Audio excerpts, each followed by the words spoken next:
origines pygmées Bakola Bagili de grands empis dans le sud du Cameroun.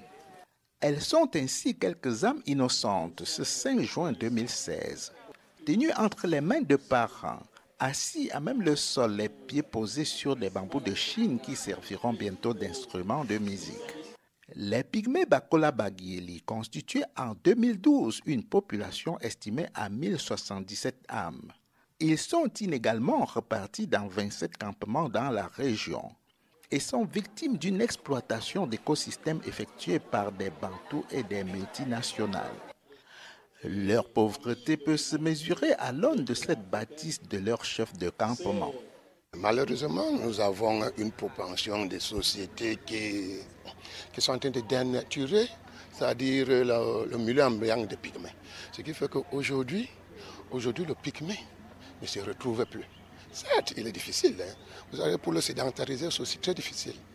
Mais je crois qu'avec ce que nous sommes en train de vivre, le pygmée va comprendre qu'il y a quelque chose qui est important, ça veut dire l'éducation, c'est-à-dire l'insertion dans la société, dans Bantou, parce que ça c'est une société camerounaise. Il faudrait que le pygmée comprenne aujourd'hui qu'il n'est pas seulement fait pour la brousse. Il n'est pas seulement fait pour la brousse, il est fait pour la société camerounaise, toute la société camerounaise, parce qu'il fait partie de la société camerounaise. Vous voyez que, bon, il y a... Moi, je ne mets même pas en faux parce qu'il y a certaines personnes qui disent que les pygmées doivent se reconnaître camerounais. Oh, ils sont déjà camerounais. Pourquoi encore vouloir se reconnaître camerounais? Il faudrait seulement qu'ils acceptent le principe de la relation entre Bantou et pygmées.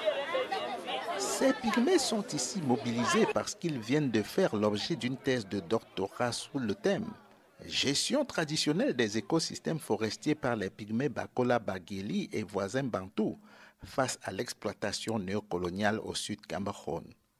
Cette thèse est l'œuvre du chercheur camerounais Jean Kendi. Il y affirme que dans la forêt, tous les arbres sont utiles aux pygmées, un peuple qui possède un savoir écologique avéré, qui doit être respecté et associé au processus de développement du pays. Donc, en fait, les Bakola Bageli, c'est des humains comme tout le reste des humains. Ils ont des besoins, ils ont des plaisirs qu'ils veulent dans la vie quotidienne. Ils veulent participer, je dirais, à la construction de cette société camerounaise. Mais malheureusement, celle-ci, je dirais à partir des institutions, c'est vrai que beaucoup de choses sont prévues, même au niveau de la constitution du Cameroun, il a été prévu qu'on doit protéger les peuples autochtones. Mais je dirais qu'avec ce point, il n'y a pas beaucoup de détails, comment le faire, et de façon concrète.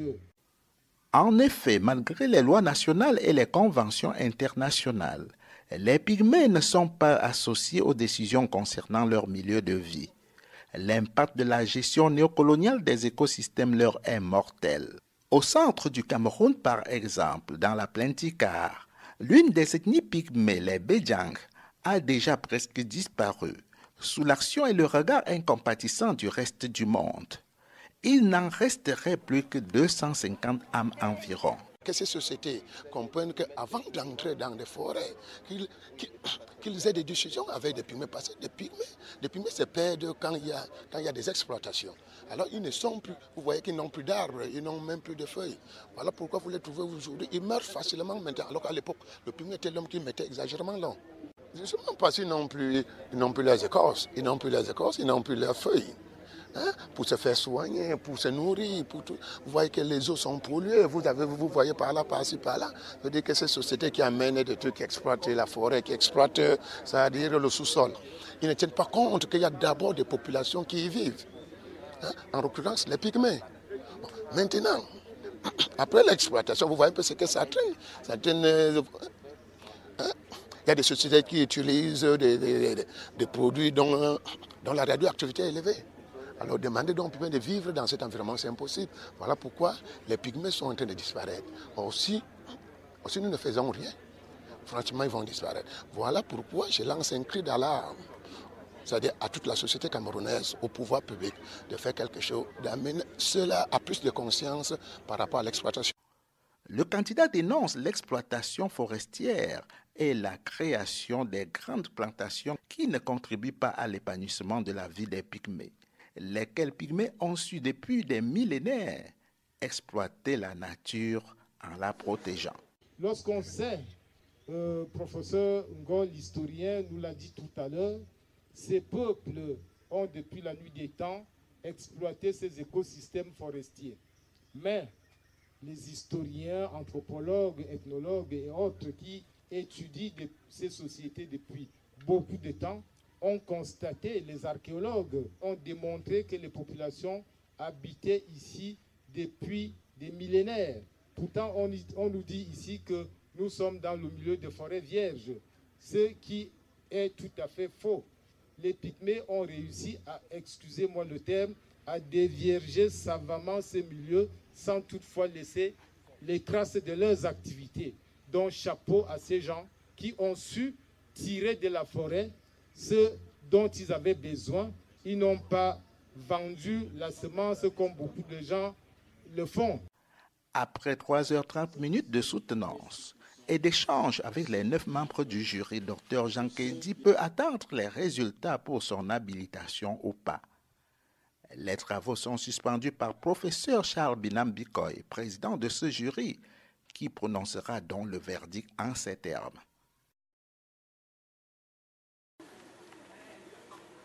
Après avoir effectivement conduit la soutenance, après en avoir délibéré,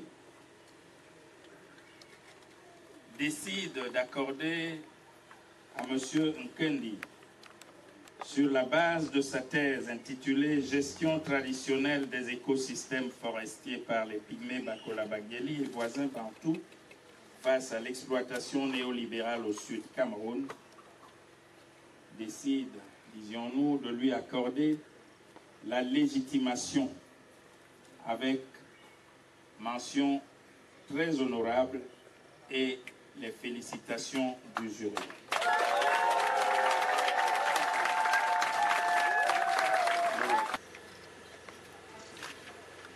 Merci, Monsieur le Président. Merci à tous les membres du jury.